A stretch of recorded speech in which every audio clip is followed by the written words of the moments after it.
오늘 말씀에 처음 예수님께서 이 땅에 오신 그 성탄 시기에 있었던 한 사건을 기록하고 있는 내용입니다.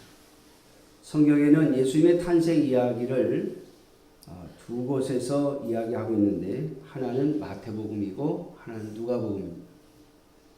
누가복음에서는 예수님이 막 탄생하셨을 때 그 마구간에 말 구유 위에 뉘어진 예수님을 목격하는 베들레헴 주변에서 양들을 지키던 목자들의 이야기가 나옵니다. 그들은 천사들이 전해준 그리스도의 탄생의 소식을 듣고 예수님이 탄생한 집을 찾아가서 예수님께 경배하면서 그분이 바로 하나님이 보내신 구주임을 증거하였습니다.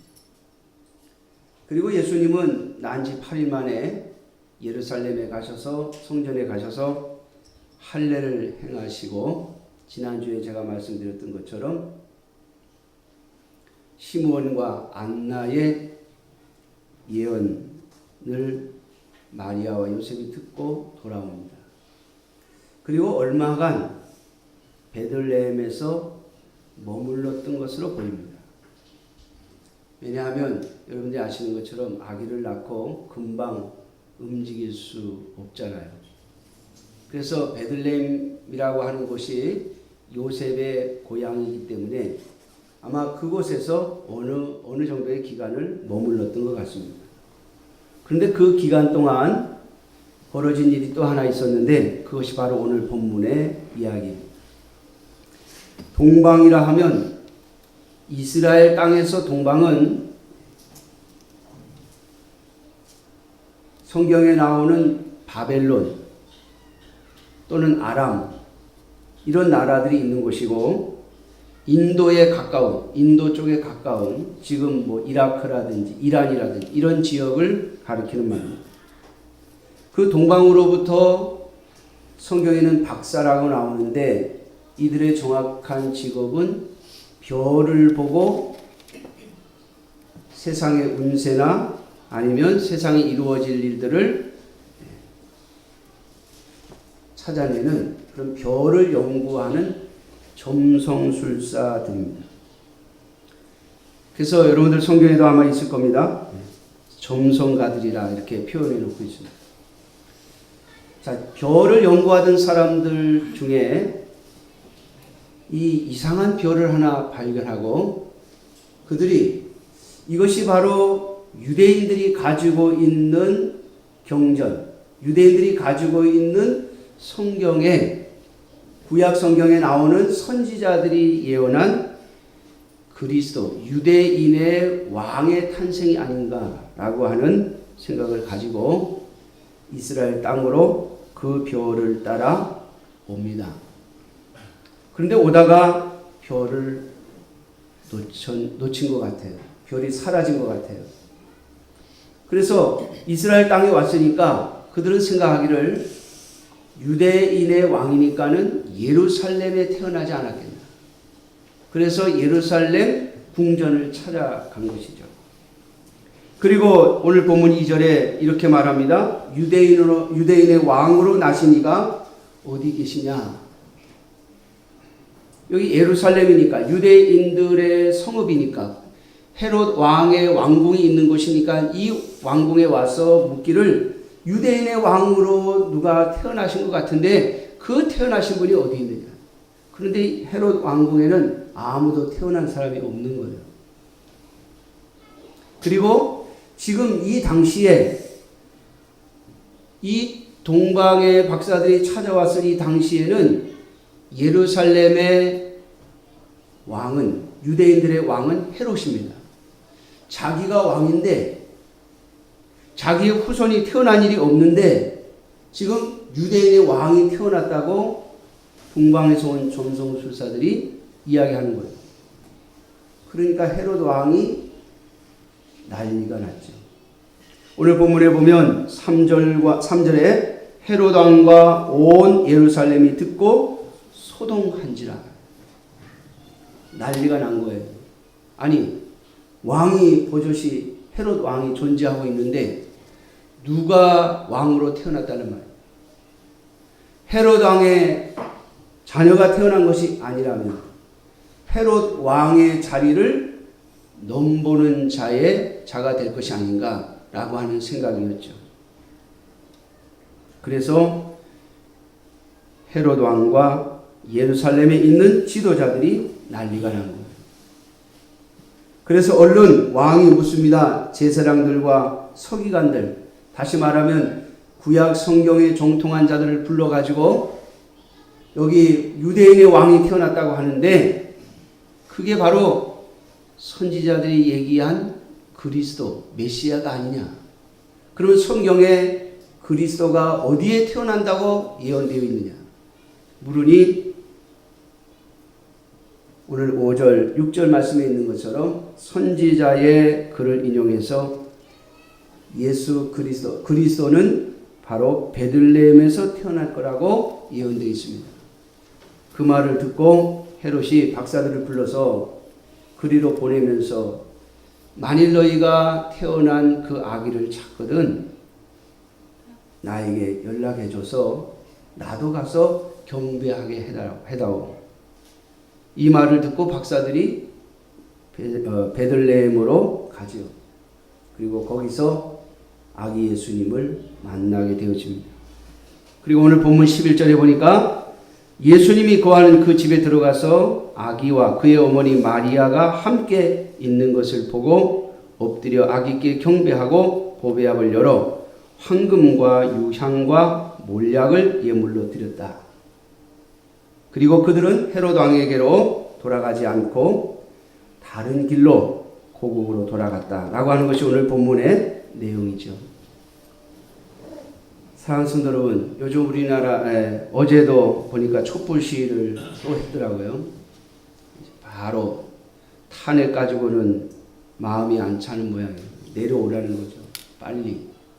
근데 보면 어떤 사람들은 하야, 어떤 사람들은 퇴진, 뭐 이렇게 피켓을 만들어서 들고 시위를 하더라고요. 근데 제가 알기로는 하야라는 말은 굉장히 높임말이라고 해요. 그래서 아마 어떤 사람들은 하야라는 말 쓰지 않고 퇴진이라는 말을 쓰는지 모르겠어요. 근데 우리 국민들은 대통령에 대해서 굉장히 기대하는 바가 크죠. 왜냐하면 우리 한국의 대통령은 마치 대통령이 되어지면 옛날의 왕처럼 생각하는 그런 마음들이 우리 국민들에게 아직까지도 있어요. 그래서 아마 하야라는 표현을 높임말을 쓰는지 모르겠습니다. 아무튼 많은 국민들이 우리 박근혜 대통령에게 기대를 했고 또 그분에게 마음을 주었는데 그분이 우리에게 많은 실망을 안겨다 준 것 때문에 국민들이 그렇게 더 분노하는 것 같습니다. 어떤 사람들은 정치적인 이유 때문에 퇴진을 요구하는 사람도 있겠습니다만은 많은 사람들은 아마 기대했던 바가 컸기 때문에 그분에 대해서 많은 것을 기대했기 때문에 어찌 보면 옛날 우리나라에 있었던 왕들 중에 우리 민족이 가장 존경하는 세종대왕과 같은 그런 좀 대통령이 국민을 자기보다도 국민을 더 생각하는 그러한 대통령이 되었으면 하는 마음을 그런 기대를 많이 걸었기 때문에 아마 더 속상한 것 같아요. 사랑하는 성도 여러분, 오늘 이 동방의 박사들이 예루살렘 왕궁에 찾아와서 물었던 이 질문이 오늘 저와 여러분들에게 주시는 하나님의 질문이 되어지기를 주님의 이름으로 축원합니다. 여기 유대인의 왕이라고 하는 이 말, 복음서에 계속해서 나옵니다.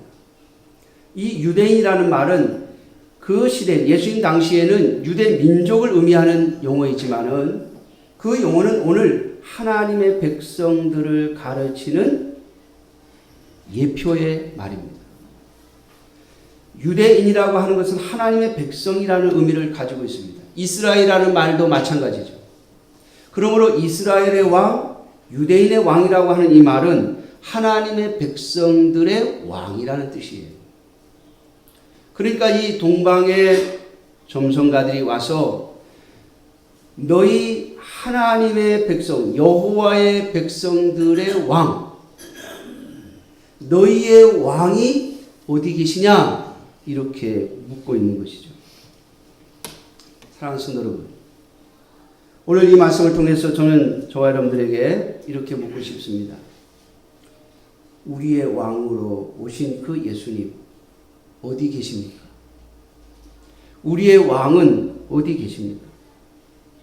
과연 예수님이 우리의 왕이십니까?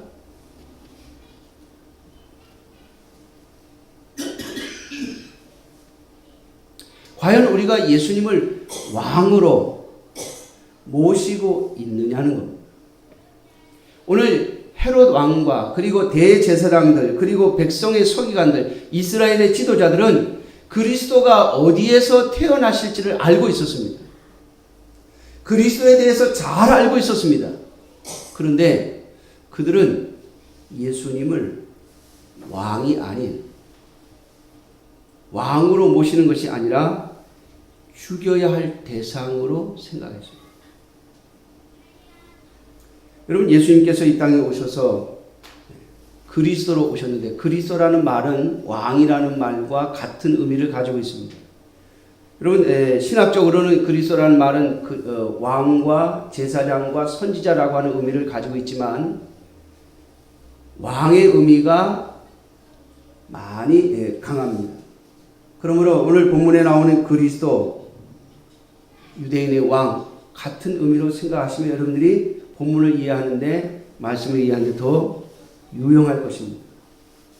여러분, 왕으로 오신 예수님 그리스도가 어디에 태어날지를 다 알고 있었습니다.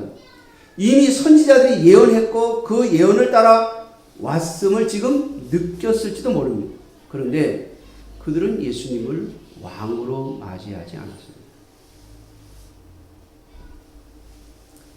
복음서를 전부 읽어보면 처음에 대제사장들과 서기관들, 바리새인들은 예수님을 통해서 또 이스라엘 백성들이 예수님을 통해서 로마로부터 지배를 받고 있는 로마의 식민지로부터 이스라엘이 어떻게 하면 독립을 할 수 있을까?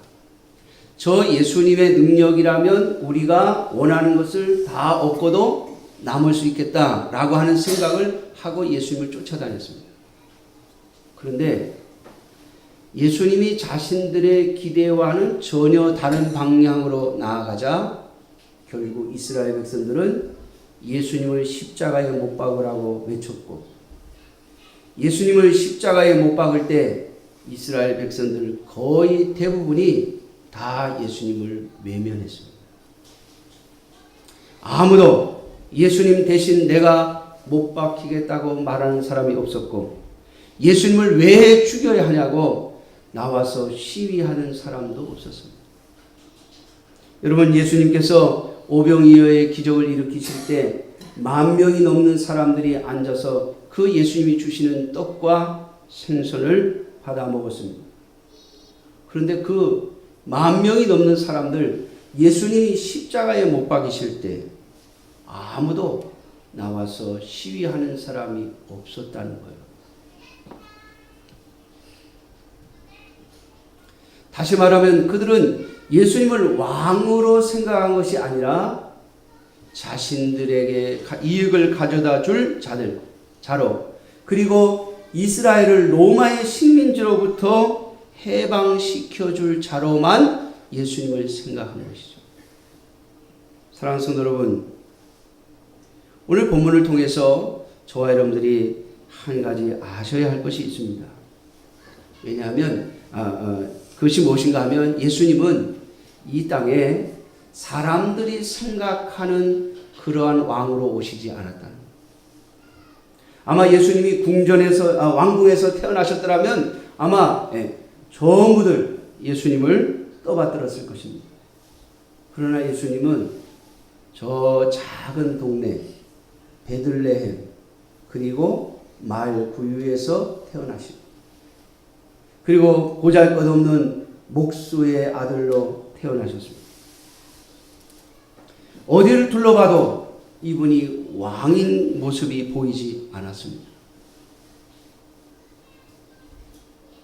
그래서 과연 우리가 예수님을 믿을 때 어떤 예수님을 보고 믿느냐가 중요하다는 거예요.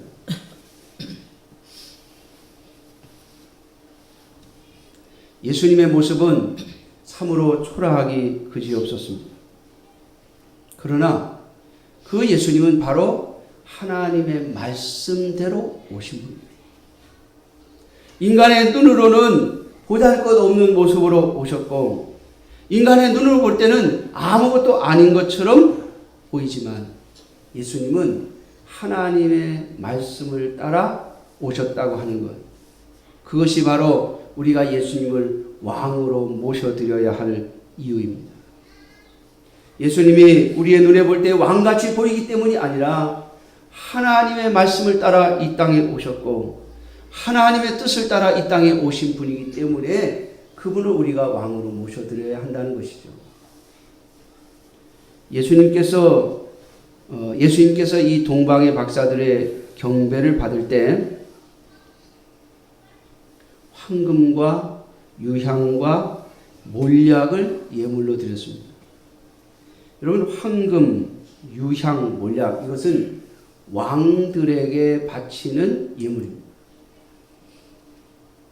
그런데 이 황금과 유향과 몰약 속에서 이 몰약이 의미하는 것이 무엇인가 하면 바로 방부제예요. 여러분, 예수님께서 십자가에 못 박히셔서 죽으셨을 때 예수님의 시신에 발랐던 것이 바로 이 몰약입니다. 예수님의 시신이 썩지 않도록, 다시 말하면 예수 그리스도의 죽으심과 그리고 그의 부활을 예표하고 있는 예물이죠.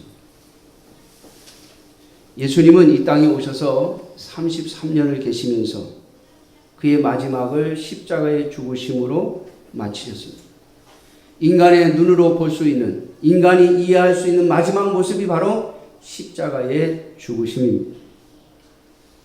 우리가 믿어야 할, 우리가 모셔드려야 할 왕이신 예수님은 세상에 무엇도 다 가능하게 하는 만능의 예수님이 아니라 십자가에 못 박히신 예수님이라는 겁니다. 여러분, 대제사장들과 서기관들이 나중에 예수님을 십자가에 못 박아 죽이죠. 왠지 아십니까?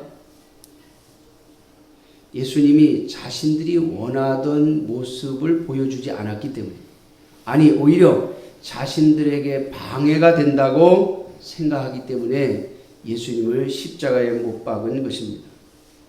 처음에 많은 사람들이 예수님을 호기심을 가지고 살펴보았습니다. 그리고 예수님이 일으키시는 많은 기적들을 보고 예수님을 따랐던 자들도 있었습니다.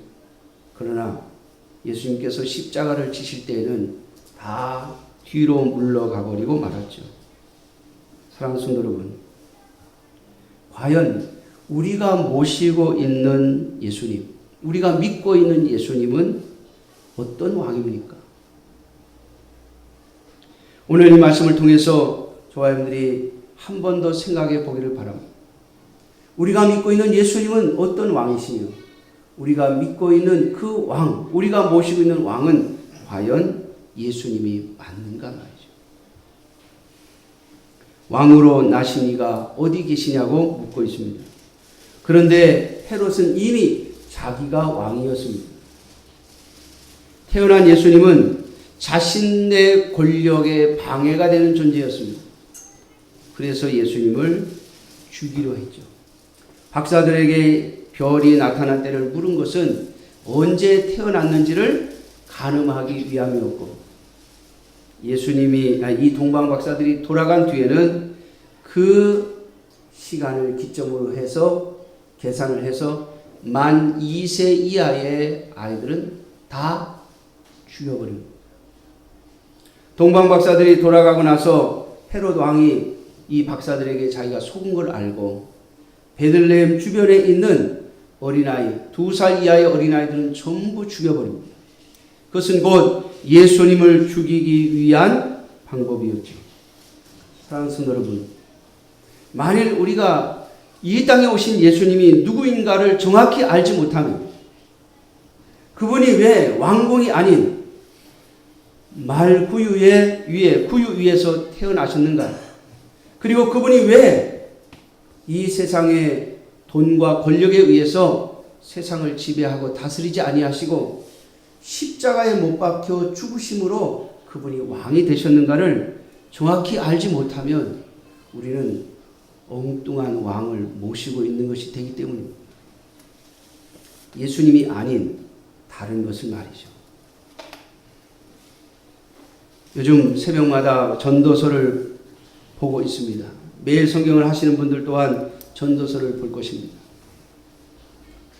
이 세상엔 많은 사람들이 돈을 왕으로 모시고 살아갑니다. 그런데 오늘 말씀을 보면 이 재물이 그 소유자에게 해가 될 것임을 말씀하고 있습니다. 우리는 이 세상에서 많은 사람들에게 그러한 모습들이 보이고 있음을 발견합니다. 이번 우리나라의 이 어려운 사건을 보면서도 차라리 최순실 씨가 아버지로부터 그 많은 물질을 물려받지 않았더라면 그런 삶을 살지 않았을 텐데 그렇게 국가적으로 또 역사적으로 비참한 모습이 그의 후손들에게 있지 않았을 텐데 하는 생각을 한번 해봅니다. 그 많은 물질은 그 가문에 큰 독이 되었습니다. 그럼에도 불구하고 오늘 수많은 사람들은 예수님이 왕이 아닌 십자가에 죽으신 그 예수님이 왕이 아닌 그 예수님을 통하여 재물을 왕으로 모시고 살아가는 자들이 얼마나 많은지. 사랑하는 성도 여러분, 헤롯 왕도 대제사장들의 무리들과 바리새인들과 서기관의 무리들도 예수님을 통하여 자신들이 권력을 쥐고 물질을 쥐려 했다가 그렇지 못하자 그들은 예수님을 십자가에 못 박아 죽인 것입니다. 사랑하는 성도 여러분, 만일 우리가 믿는 예수님이 우리가 사랑하고 우리가 추구하는 물질과 권력을 위한 예수님이 되어버리면 우리는 언젠가 그 예수님을 또 한 번 십자가에 못 박는 일을 해버리고 말 것입니다. 그러므로 사랑하는 성도 여러분, 오늘 유대인으로 왕으로 오신 예수님, 그분이 어떻게 이 땅에 오셨는가를 한 번 더 생각해보고 그분이 이 땅에 오셔서 무엇을 감당하심으로 우리의 왕이 되셨는가를 한 번 더 생각하는 저와 여러분들이 되시기를 주님의 이름으로 축원합니다. 십자가에 못 박이신 그분, 우리의 죄의 문제를 해결하기 위하여 오신 그분이 바로 우리의 왕이시라는 사실을 잊지 마셔야 합니다. 과연 저와 여러분들이 그 예수님을 왕으로 모셔드리고 있는지, 성탄절을 맞이하면서 기다리면서 우리에게 오신 그 왕이 과연 성경이 말하고 있는 하나님이 우리에게 보내신 그 왕이 맞는지, 그리고 그분이 내 안에 계시는지, 그리고 내가 그분을 왕으로 모시고 있는지를 한 번 더 생각해보는 주의 자녀들이 되시기를 주님의 이름으로 축원합니다. 예수님께서 유대 땅 베들레헴에 오셨음에도 불구하고 동방의 박사들을 통하여 유대인의 왕으로 오셨음을 증거하셨음에도 불구하고 선지자들을 통하여 예언하신 그대로 베들레헴에 오셨음에도 불구하고 다윗의 후손으로 이 땅에 오셨음에도 불구하고 그것을 다 아는 유대의 지도자들은 예수님을 왕으로 모셔드리지 않았습니다. 사랑하는 성도 여러분, 예수님이 어떤 분인가를 정확히 알고 그분을 나의 왕으로 온전히 모셔드리는 저와 여러분들이 되시기를 주님의 이름으로 축원합니다. 기도하겠습니다. 자비로우신 아버지 하나님,